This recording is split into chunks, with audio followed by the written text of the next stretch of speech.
Hello students, welcome to my channel City Commerce Concepts, and in directing today we are discuss about the barriers to communication.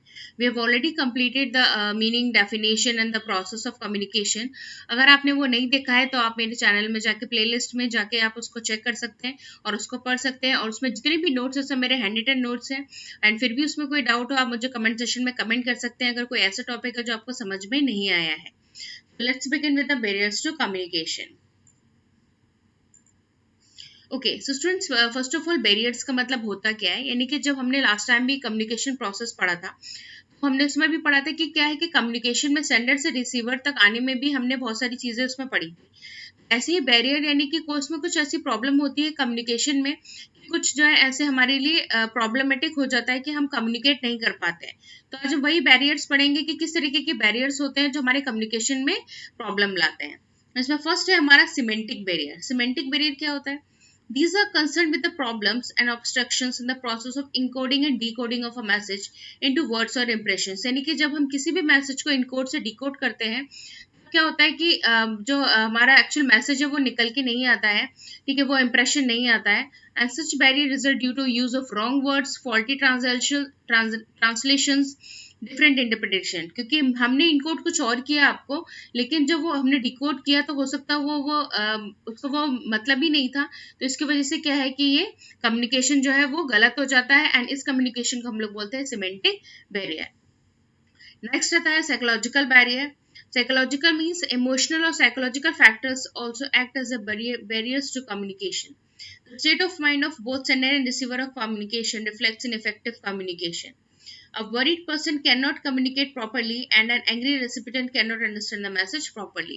Psychological barrier means कि अगर मैं आपको कोई भी message यहाँ से convey कर रही हूँ, ठीक है, अगर मैं फेस टू फेस कर रही हूँ तो आपको मेरे एक्सप्रेशन से पता चल जाएगा कि मैं एंग्री में कर रही हूँ कि हैप्पी, कि मेरा क्या मूड ऑफ एक्सप्रेशन है, हैप्पी हूँ, सैड हूँ, एंग्री हूँ, जो भी है.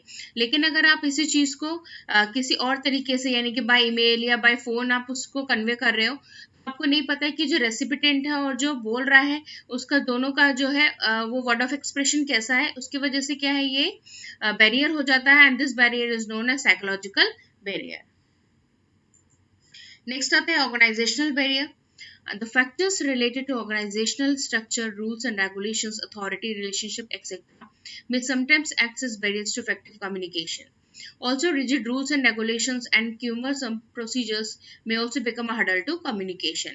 Okay, कभी कभी ऑर्गेनाइजेशन में क्या होता है कि रूल्स रेगुलेशंस बहुत स्ट्रिक्ट बना दिए जाते हैं, आपके ऊपर रिस्पॉन्सिबिलिटी ज़्यादा दे दी जाती है, अथॉरिटी ज़्यादा हो जाती है. दूसरा कि जब ऑर्गेनाइजेशन में जब क्या होता है थोड़ा स्टिफ माहौल हो जाता है, वो क्या है एक बैरियर बनाता है कि वो लोगों से कम्युनिकेट करने में प्रॉब्लम होती है और इसकी वजह से क्या एक ऑर्गेनाइजेशनल बैरियर इसको बोलते हैं. क्योंकि इसमें क्या है कि जब ज़्यादा रेगुलेशंस हो जाएंगे तो क्या है कि इसमें जो लोग हैं वो एक दूसरे से कांटेक्ट नहीं कर पाएंगे, बात नहीं कर पाएंगे. इसकी वजह से क्या है कि लोगों के बीच में भी प्रॉब्लम्स क्रिएट होंगी क्योंकि वो अपनी बात को कन्वे नहीं कर पा रहे and that is known as organisational barrier.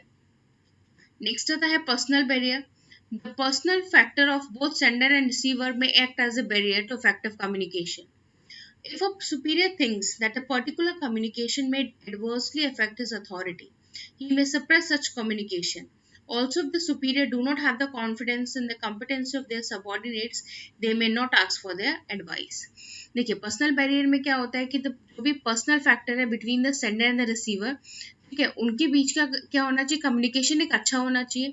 लेकिन अगर उनको खुद में कॉन्फिडेंस नहीं है कि उन्होंने जो भी एडवाइस दिया है या उन्होंने जो बात करी है या उन्होंने जो कोई रूल्स या रेगुलेशन या उन्होंने कोई नया इनिशिएटिव लिया, वो अगर खुद में कॉन्फिडेंस नहीं है या आपको ये लगता है कि जो सेंडर ने दिया वो रिसीवर को अच्छा नहीं लगा, तो क्या है ये क्या हो जाता है पर्सनल बैरियर को क्रिएट करते हैं क्योंकि उनके बीच का जो कम्युनिकेशन है वो क्या है वो इतना कॉन्फिडेंट नहीं हो पाता है, वो इतना अंडरस्टैंडेबल नहीं हो पाता है कि वो एक दूसरे की बात को समझ पाए and that is called the personal barrier.